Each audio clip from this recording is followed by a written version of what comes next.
Welcome to the Expert's Journey. This week, we're going to have a look at what you should charge as an expert. There's so many conversations that we've had over the years about this topic, and I know that you would have had them with your friends too. As an expert, you know a lot, so your information is worth a lot, but how much are people prepared to pay? Today, we're going to go deeper into that, and we're going to look at some of the things that we've learned over the years to help you decide where you should start that. Good morning, Dixie. Good morning, Brad. How are you today? I'm good, thanks. Excellent. Handling winter okay? Getting there. I was just down in the snow last week, but I must admit it feels colder in Queensland because the houses aren't heated. Yeah. Yes, that's always a problem. Yeah, The heat probably the wave. same where you are, I guess. It's pretty cold in New Zealand, but I've just come back from a heat wave in New York, so I'm kind of doing it a little bit harder than usual, so it's all good. Well, hopefully the cold will pass shortly and you will be all right heading into September. So it'll be nice and warm soon. Yes, for sure. So, Great big topic today. topic. Yes. Looking at the pricing of ourselves, and it's not an easy one. It's certainly one that I've seen many people struggle with, myself included, over the years. And you get a range of different advices. So, certainly from being an author and moving into other areas, how do you value yourself? How do you price yourself? So, how has becoming an author changed the way you think about the value of your expertise? Well, for me, I've heard this for years that if you're an author, you've got a better chance of getting an opportunity to speak. And therefore, you are also perceived as being more of an expert. So, therefore, there is value in your expertise. I think it goes beyond the book, though, in that if you are going to value yourself as a speaker and as an author who speaks, then you need to look at the overall big picture of, well, what are you speaking on? What sort of audiences are you speaking for? And what are they prepared to pay? And the first time I ever heard myself say out loud that I was charging several $1,000s for a presentation, I remember thinking, I just have to maintain this straight face and not let the person that I'm sitting here across from realize that I've never said that out loud before. And I hear a lot of speakers say that. It's like, oh, that's stepping into a big thing. Maybe they'll just laugh at me. But I think first we need to look at our own value and how we are perceived as valuable, but also what sort of audiences are we pitching ourselves for? What are they prepared to pay? What sort of budget do they want to share with you? Yeah, I think there's a misnomer about the fact that if you have a book, you can get paid more as a speaker. There's some little caveats we need to put on there. And one of them is that you need to have sold quite a lot of copies for that to actually carry weight. Yes, in some countries it might be seen that way, but I think that's changing because a lot of top speakers now do have books and a lot of people are writing books, a lot more than, say, previously in the past. And that's due to the change in the printing industry, the fact that anyone can go to Amazon and have a book printed these days. So just having a book is probably not enough. And we talk about building a business around a book and being known. I think that's also part of it. If you're a New York Times bestseller, obviously, then your book's going to carry a bit of weight. It's going to open up opportunities for you and things like that. But if you've just written a book and you've sold 10 copies to your family, it doesn't really have the same impact on someone who's booking a speaker.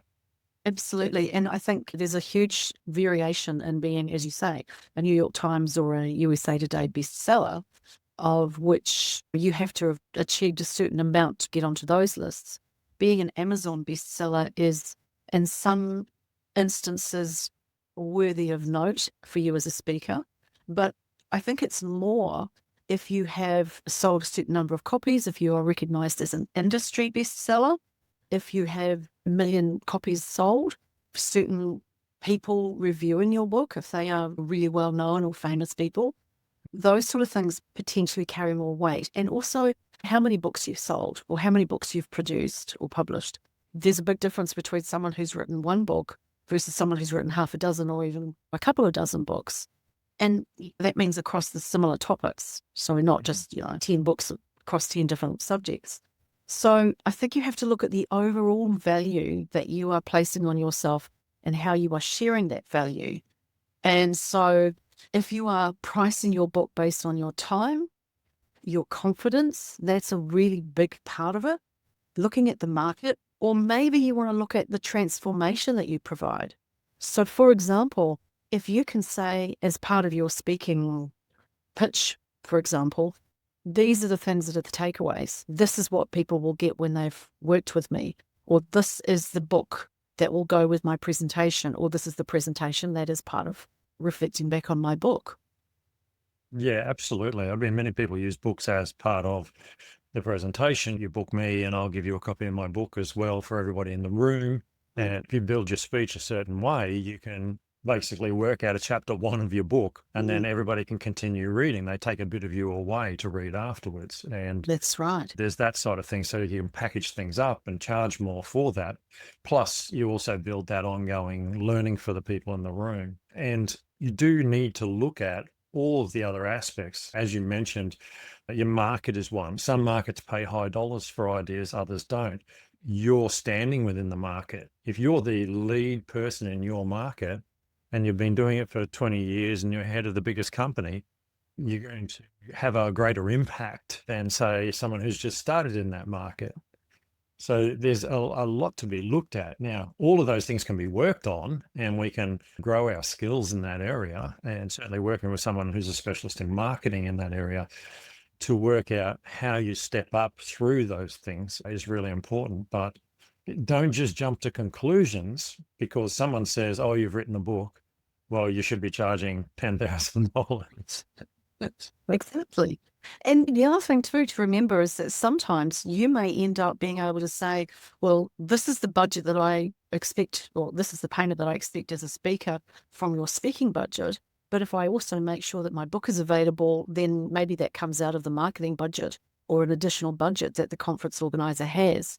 So you may want to split how you get the payment based on how they wish to structure the payment. So don't overlook the fact that if you've got a good quality book and it does reflect well on your keynote, that you can also make that available as an additional add-on or a value add rather than necessarily commanding your full fee or the perceived full fee. Yeah, and also it's worth discussing when we talk about charging, we talk about undercharging because often people worry about charging too much. But undercharging is also an issue with this industry. And you see people who are new and they've got a book and they're looking at other engagements but they're charging far too little. They're undervaluing themselves. And I think one of the greatest things I was ever taught by some of my mentors is what value are you bringing? For example, if I do some work on someone's website and I fix their SEO and they rank up and they become number one in their industry, then I'm bringing tens of thousands of dollars a month in, sometimes hundreds or millions of dollars a month in of value to that business. And as an author, as a speaker, you've also got to look at it from that way as well. If you've got people in the room and you're teaching them key information that can really dramatically change their success, whether it's the success of their business or their personal success, it makes no difference. The information is worth a lot of money. So you need to price yourself accordingly. And one of the things I was told was, how much would you charge for a one-on-one to advise someone on this? And would it be, this is $100? Or would it be, no, this is a $10,000 session? And look at maybe if you were charging, say, $500 per person for a half an hour to do this with them, then extrapolate that out a little bit across a room and work out a fair cost because you are giving people valuable information. And if you're not, then look at what you're giving them so that you are pushing out that really extreme value. That's a really good point. And the other part too is that if you are charging a certain amount of money for a keynote versus for a workshop or for a breakout session or for a program, then you've also got to think about it in those terms. Is it that you're being paid as a keynote? Because as a keynoter, you're probably going to get a lot more than if you're just doing a workshop within a conference. But if you're doing a workshop as an additional part to a conference, or instead of necessarily doing a keynote for a conference, then again, you've got to be thinking about, well, what is the value that you're taking in? How long is the workshop for? What are the takeaways that the people are going to be able to rely on after the event? And what additionally are you following that up with? What resources are you giving people? Absolutely. You've got obviously the keynote, your book, all those elements, but then all of the things that sit behind your book are really important as well. So Yes, your keynote, your workshops, your advisory, coaching, consulting, or programs. But even there, I mean, I've done this myself. I was running a program and I was charging $49 a month for people to join the program. And when I went and did the research, I was told quite clearly that it shouldn't be less than. I was actually undervaluing the power of the knowledge that I was giving people. But I felt guilty because I wanted people to have the opportunity to join. And it's when I looked at it, everyone's saying to me, yes, but people aren't joining because they're not seeing value there at that price. They're thinking it's just lightweight. Whereas when you charge more, people perceive it also as maybe being better information. So there's so much psychology goes on. And this is another really interesting point with regards to that, is that sometimes when we're new, we don't think we should be charging as much. Or if we're thinking, well, this is just something that 500 people are going to sign up for, and I can therefore justify it being $100 per person, then you're thinking in terms of the wrong business model. If you're new, but you have still got extreme value in a current book, and you can 100% guarantee the value that you're giving people when they've attended your event or been in your audience, just being new to being a speaker is not necessarily an excuse for undervaluing what you are bringing to the party and what you're going to charge. Like, I've talked to a number of speakers over the years where they've said, felt really bad sort of saying I was going to charge $1,000 because, well, it's only 1 hour that I'm going to be speaking for, and I'm relatively new to this. This is something that I've only done half a dozen times. Well, there's a couple of things to unpack there. One is, how good are you on stage? Two, how good are you at your particular area of expertise? And three, what is it that people are expecting from you? If you are charging what you are worth, let's say it's a $5,000 or $10,000 event, and you're going to be speaking for only 1 hour, but you've got all of this preparation behind you.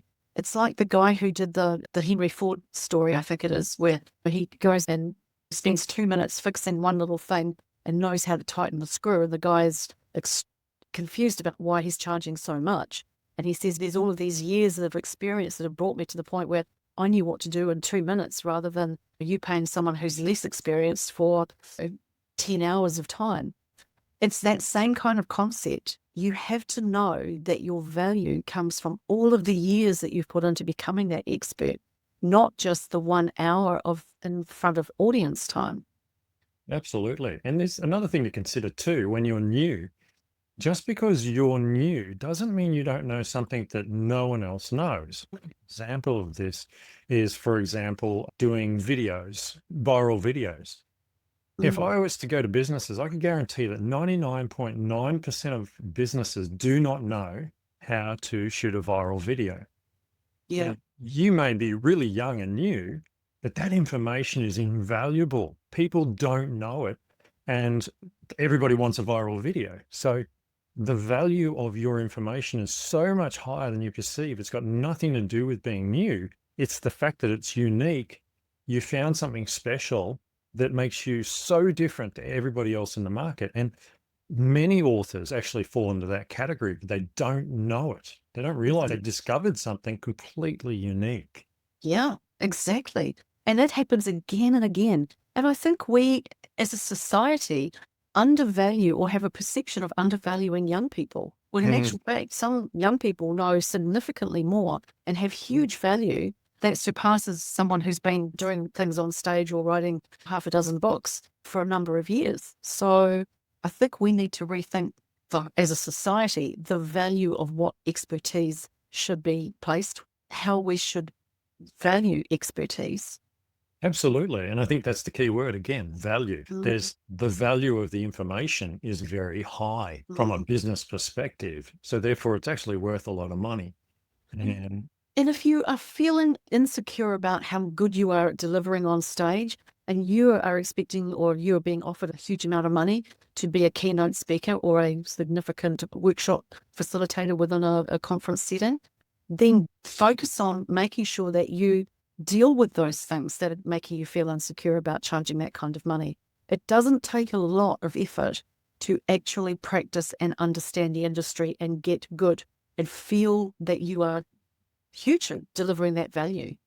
Awards that you may have won, being really confident on stage, being a great storyteller, making sure that everyone in the audience leans forward, sits up and takes notice of what you're saying is just a matter of learning the craft. And that's what I'm to Absolutely. do. And you can find people to help you with that. And there's lots of people in the industries who can turn you into a better speaker. There's no doubt Yeah. about it. And it's probably worth the investment if you're being asked to speak at big conferences and being paid big money, Mm. because a little bit of advice goes a long way, especially from a practical perspective. Performing in front of someone who's an expert, they'll pick up all your nuances and fix them. For And sure. it's amazing the stuff that you learn, certainly from being involved in a speaking organization. Just how to use a stage alone is just a massive thing. So, yeah, don't feel that you're out of your depth. There is people who can help. Yeah. And, the old story, bite off a large chunk and chew like heck.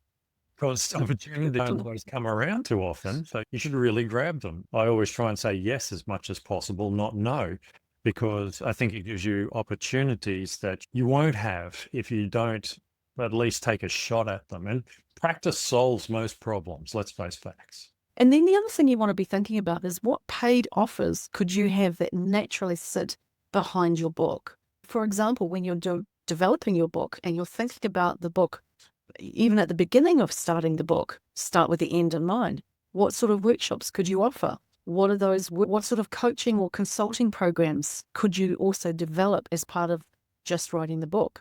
And how do you then make sure that you market those from the stage and also from the pages? So you really want to be thinking about the book as being part of the business plan.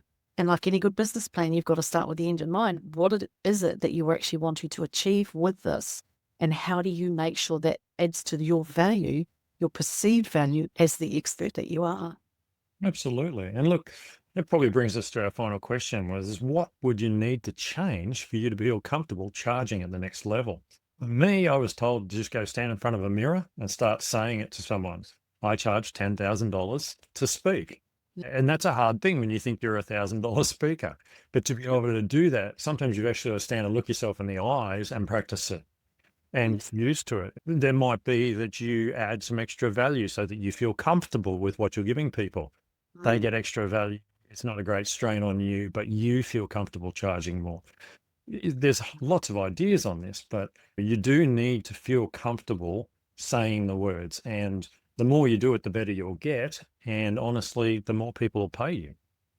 Well, for years, people have been saying if you feel like you're not getting paid enough, double it and then see how much that improves what you're doing. And every now and then over the years, I have done exactly that. And each time I've taken the big gulp and said, I think I'm ready to double my prices again, I may not have actually necessarily doubled, but I've taken a big step up on my fees. Every time I've done that, it has paid off in spades because not only do I step up to being the better version of what I was doing before, but I'm also perceived as being that much better as an expert, and people are more willing to pay the higher prices. If you can support the fact that you can deliver, that's the main thing. You have to feel confident that you can deliver, but every now and then you need to give yourself a good kick behind and say, time to step up and try that double the price concept. And even if you don't fully double it, taking the step to the next level of pricing is where you need to be focused every now and then and just really lean into that. Exactly. So, what should you charge as an expert? Well, it depends on who you help and how you help them and what value you give them. And that will change over time. But it's worth spending time with an expert, talking to them about how to price yourself. And I hope today in this podcast that we've given you some ideas that can help you become better at pricing yourself in your own industry. Absolutely. And there's a worksheet that you can download that will help you think through some of these points for yourself as well. So there'll be a link in the comments for that. And don't be shy about asking for help. Applying to work with good mentors is going to mean that you start to value yourself as an expert far more quickly than anybody else is going to. Excellent. Well, don't forget to like, subscribe, and share this with your friends, and we'll catch you in the next episode. Good one. Thanks, Brad. See you soon. Bye.